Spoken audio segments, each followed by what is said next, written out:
முதல் செய்தியாக இந்து சமய அறநிலையத்துறை ஒரு உத்தரவை பிறப்பிச்சிருக்காங்க. எல்லாருக்கும் சர்க்குலர் அனுப்பிச்சிருக்காங்க. என்னென்னா, இனிமேல் கோயில், முக்கியமான கோயில், அதில் இருக்கக்கூடிய முக்கியமான உபகோயில், இதிலெல்லாம் கூட பிரசாதத்தை நீங்களே செய்து விற்பனை செய்ய வேண்டும். முதல்ல இதெல்லாம் தனியாருக்கு டெண்டர் கொடுத்துருந்தாங்க போல இருக்கு.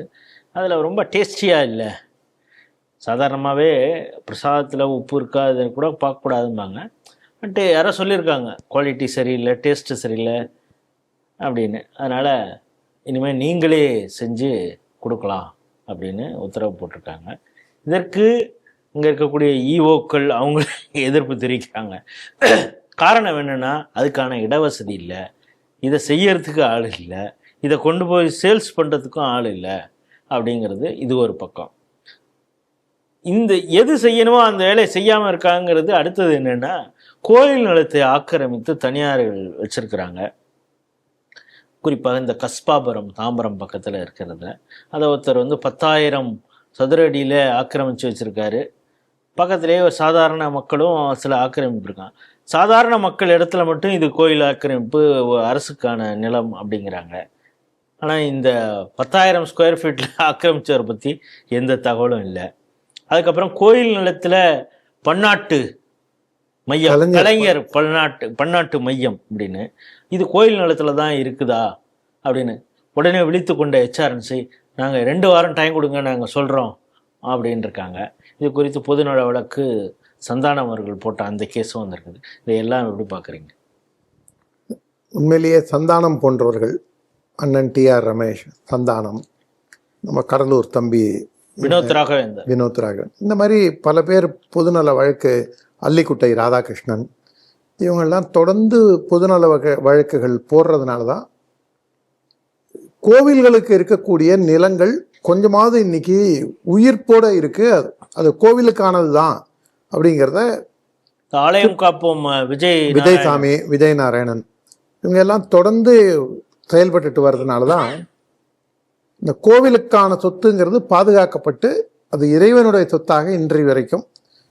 உண்மையிலேயே இவங்களெல்லாம் நம்ம பட்டியலில் சொன்ன இந்த இவங்களெல்லாம் இயக்கிறதே கடவுள் அனுகிரகத்தில் தான் இவங்கெல்லாம் செயல்படுறாங்க. என்ன காரணம்னா, இந்த 16 ஏக்கரில் கலைஞர் பன்னாட்டு மையம் சாமி இல்லைன்னு சொன்ன ஒரு நாத்தெழும்பேரி நாத்திகம் பேசி தில்லை நடராஜரையும் ஸ்ரீரங்க கோவிந்தராஜனையும் பீரங்கி வாயில் வைத்து பிளக்கும் நாள் என்னாலோ அந்நாளே பொன்னாள்னு பேசினவன் பேரில் கோவில் நிலத்தில் பன்னாட்டு மையம். சபாஷ், சூப்பராக இருக்குது. எனக்கு என்ன தோணுதுன்னா, வர்த்தக நோக்கத்தோடு கட்டியிருக்காங்க, அதுக்கு கைட்லைனே கொடுத்துருக்காங்க அது மாதிரி கட்டக்கூடாதுன்னு. ஆனால் கோயில் நிலத்தில் அதை கட்டு. இவர் சட்டானிக் வர்சஸ் எழுதினார்ல, இவர் அந்த அப்புறம் இன்னொரு அம்மா, அந்த வங்கதேச அம்மா இருக்காங்களே, தஸ்லிமா நஸ்ரீன், அப்புறம் அந்த சட்டானிக் வர்சஸ் எழுதினாரு. இவங்க பேரெல்லாம் கூட இஸ்லாமியர்களுக்கு நல்லது செய்கிறோன்னு சொல்லி ஏதாவது ஒரு பொதுநல இதை ஆரம்பிக்கலாம்ல. இப்போ நியூ காலேஜ் இருக்குது, அதே மாதிரி பல்வேறு இன்ஸ்டிடியூஷன்ஸ் இருக்குது, பிஷப் ஈபர் காலேஜ் இருக்குது, இஸ்லாமியர்களுடைய அரபிக் கல்லூரி இருக்குது. அதுக்கெல்லாம் கூட நம்ம தஸ்லிமா நஸ்ரீன் பேரோ இல்லைன்னா இவர் பேரோ வைக்க சொல்லலாம். இல்லை கிறிஸ்டியானிட்டியை கழுவிய ஊற்றுறவங்க இதில் லயோலா காலேஜ்லேயும் மெட்ராஸ் கிறிஸ்டியன் காலேஜ்லேயும் வைக்க சொன்னால் எவ்வளோ கேவலமாக இருக்குமோ அவ்வளோ கேவலம். கருணாநிதி பேரில் இப்படி ஒரு பன்னாட்டு முனையம், வழக்கமாட்டுக்கு பட்டு குஞ்சலாங்கிற கதையாக இவங்க செய்கிற அராஜகம், அடாவடித்தனம், இது வெளியிலேயே தெரியாமல் இருந்ததை சகோதரர் சந்தானம் அவங்க போட்ட ஒரு ரிட்டுனால தான் இன்றைக்கி அதுலேயும் பாருங்கள் 60% கட்டுமானம் முடிச்சிட்டோன்றான். HRNC என்ன சொல்கிறான், அது கோவில் நிலமானே தெரியாதுன்றான். அப்போ எந்த லட்சணத்தில் இவனுக்கு வேலை பார்க்குறானுக்கு பாருங்கள். அதே மாதிரி இந்த தாம்பரம் பக்கத்தில் இந்த கஸ்பால் ஆக்கிரமித்த நிலத்துக்கெல்லாம் கைட்லைன் வேல்யூ ஏழைப்பாழைங்க. நம்ம அதை நியாயப்படுத்தலை. அடிப்படையாக ஒன்று புரிஞ்சுக்கணும், யானைக்கு ஆடுறானோ குதிரைக்கு கூடுறோன்னு பாஞ்சு அவங்களும் கூட வரி செலுத்துறதுக்கு தயாராக வரி. அங்கே கைட்லைன் வேல்யூ இப்போ 2 பிளாட் பக்கத்தில் இருக்குது. ஏழைப்பாழைங்க ஒரு 400-500 பேர் இருக்கிற இடத்துக்கு 300-400 ரூபா கைட்லைன் வேல்யூ கொடுக்க வேண்டிய இடத்துல 1500 ரூபா, பணக்காரனுக்கு 1500 ரூபா கொடுக்க வேண்டிய இடத்துல 300 ரூபா. அந்த மாதிரி இவங்க காசு வாங்கிட்டு பண்ணுறாங்க இது கிக் பேக் இருக்குது, லஞ்சம் வாங்குறாங்கங்கிறது அப்பட்டமாக அந்த கஸ்பா விஷயத்தில் வெளிச்சம் போட்டு தெரியுது. இது ரெண்டுமே வந்து பாதுகாக்கப்பட வேண்டிய, அதோடு இல்லாமல் திருநீர்மலையில் வந்து ஆக்கிரமிப்புகள் வந்து கேள்விப்பட்டது வந்து இன்றைக்கி ஒரு சகோதரர் சொன்னதை கேள்விப்படும்போது 20,000 கோடிக்கு பெருமானம் உள்ள நிலங்கள் கொள்ளையடிக்கப்பட்டிருக்கு அப்படிங்கும்போது நமக்கு வந்து இது எவன் அப்போ விட்டு சொத்து இது. இப்போ திமுகவுக்கு வந்து கலைஞர் அறிவாலயம்னு ஊருக்கு ஊர் கட்டுறாங்க. அதிலெல்லாம் மக்கள் குடிசை போட்டு வாழ்ந்தா KN நேருவும் ஏவா வேலுவும் உதயநிதி ஸ்டாலினும் இல்லைங்க, ஏழைகளுக்கு தானுங்க. அவங்க கல்வி பெறணவங்க, அவங்களுக்காக கொடுக்கறதுல என்னங்க தப்பு? ஏழைகளை முன்னேற்றுவது தாங்க திராவிட கொள்கையே, அறிஞர் அண்ணாவின் கனவே அதாங்க அப்படின்னு சொல்லுவாங்களா? கோவில் நிலங்கும் போது இந்த பயலெல்லாம் என்ன சொல்கிறானுங்க, ஏன் படிக்கிறதுக்கு ஏன் நீங்கள் படிக்க வைக்க இது பண்ணுறீங்க? நான் என்ன சொல்கிறேன், அலேலியா பாபுக்கு எவ்வளோ இடம் இருக்குது, பேசாமல் அது குளத்தூரில் வந்து திமுகவே வாங்கி இடம் கொடுத்துருக்கலாம்.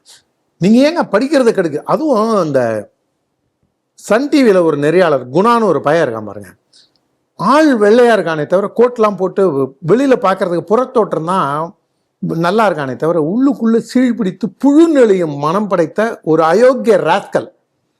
கல்வி கொடுக்கறத நீங்கள் ஏங்க தடுக்கிறீங்க அப்படின்னு குமுறி குமுறி பேசுகிறான் அந்த அயோக்கிய ராஸ்கல்.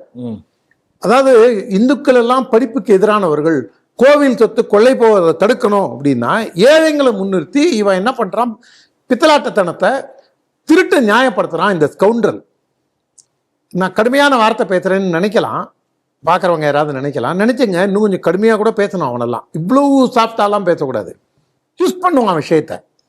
இந்த அயோக்கிய ராஸ்கல்லாம் சேர்ந்து இந்து தர்மத்திற்காக இப்போ கபாலி கோவில் நிலத்துல இருந்து ஒழுங்காக வருமானம் வந்ததுன்னா எவ்வளோ ஏழைப்பாழைங்க படிக்கலாம். 100 கோடிக்கு மேலே வருட வருமானம் வரக்கூடிய நிலப்புலன்கள் அந்த கோவிலுக்கு இருக்குது. ஏழைப்பாழைங்களுக்கு அங்கே மருத்துவத்துக்கும் இது பண்ணலாம். லஸ் மணி இந்து தர்மத்திற்காக தன்னுடைய வாழ்நாளில் 30 வருஷத்துக்கு மேலே 35 வருஷமாக என்னோட களப்பணியில் இருக்கிறவன், அவனுக்கு பக்கவாதம் வந்து இப்போ தான் ஏஞ்சி வரான்.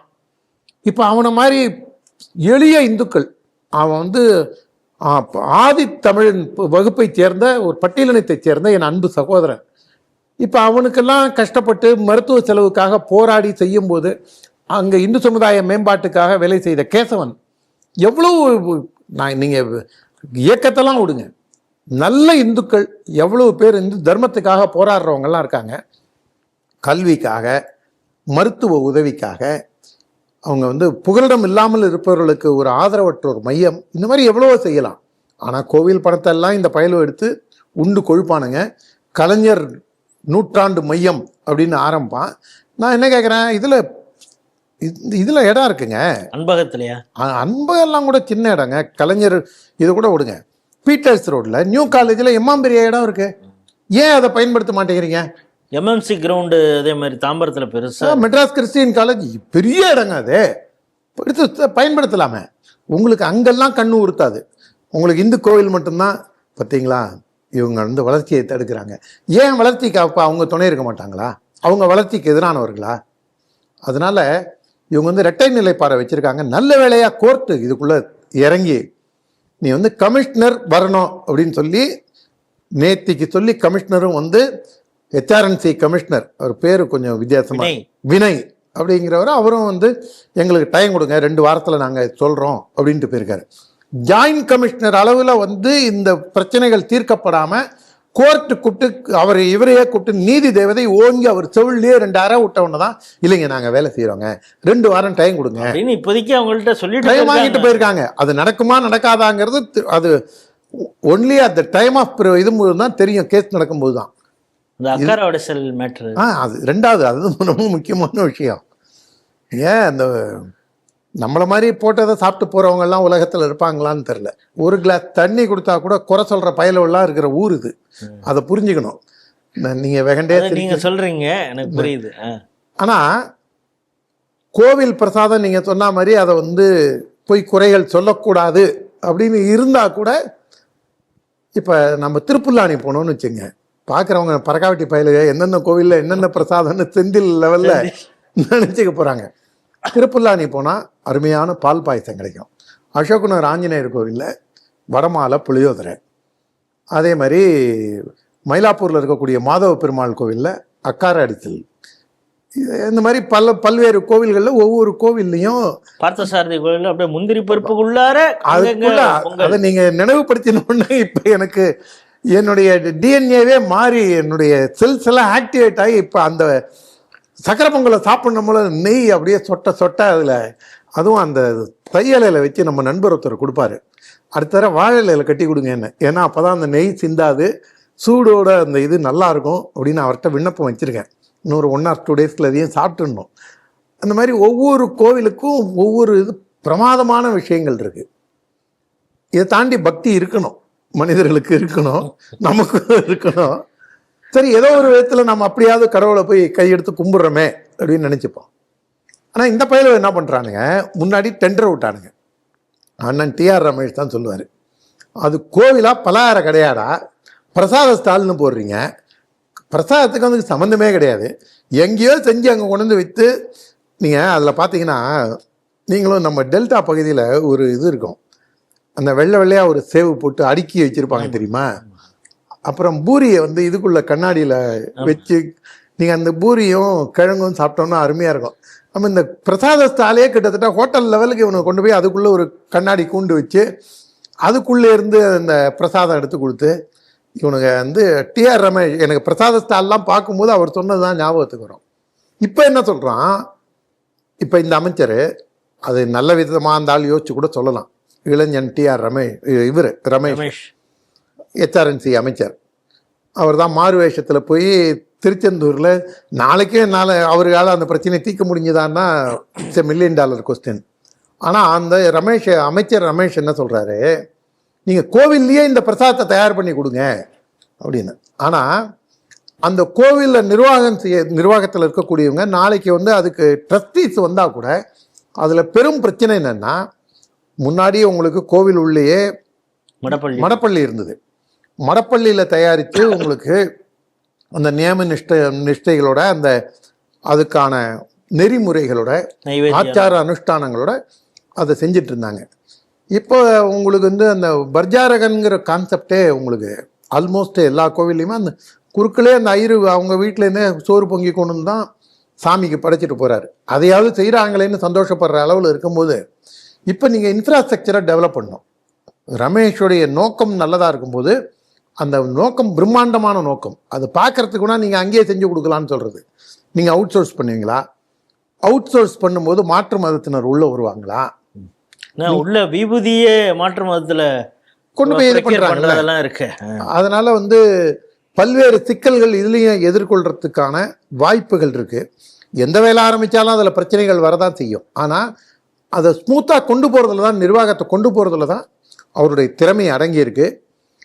இதில் வந்து இந்த பிரசாதத்தில் இவங்க கான்சென்ட்ரேட் பண்ணுறதை விட ஹெச்ஆர்என்சியை இந்து அறநிலைத்துறை கோவில் சொத்துக்களை கொள்ளை போவதை தடுத்து வரக்கூடிய பக்தர்களுக்கு நிம்மதியாக சாமி கும்பிட வச்சாலே போகிறோம். பணம் இருக்கிறவங்க வந்தான்னா நேராக கூட்டு போய் அழைச்சிக்கிட்டு போய் நம்மளை இது பண்ணுவாங்க. நீங்கள் சில கோவில்களில் நாம் கொஞ்சம் பொறுமையாக இருந்தே போகலான்னா கூட தொடர்ந்து நம்ம ஸ்ரீ டிவியை பார்க்குறவங்க வாங்க சார் அப்படின்னு கூப்பிடும்போது கூட இல்லைங்க நம்ம கூட்டத்தோடு வரங்க. அதில் அண்ணாச்சி பொன் ராதாகிருஷ்ணன் தான் ஒரு உதாரணமாக கொள்ளணும். என் நண்பன் திருவள்ளிக்கணி பார்த்தசாரதி பெருமாளை கும்பிட போனான்னா அவனுக்கும் பின்னாடி கூட்டமாக அவர் நின்று சாமி கும்பிடுவார்.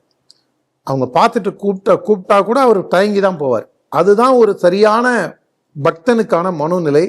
அந்த பக்தர்கள் மனோநிலையில் இருக்கிற பலரையும் இன்னும் மேம்படுத்த வேண்டியது தான் இந்து சமய அறநிலைத்துறை இருக்கே தவிர, அதை விட்டுட்டு நான் லட்டு வைக்கிறேன், மைசூர் பாக்கு வைக்கிறேன், அரவண பாயசம் வைக்கிறேன் இப்படின்னு போகிறதுங்கிறது எந்த அளவுக்கு இவங்களுடைய இன்ஃப்ராஸ்ட்ரக்சருக்கும் இவங்களுடைய நிர்வாகத்திறனுக்கும் சரிப்படுங்கிறது காலம்தான் பதில் சொல்லணும்.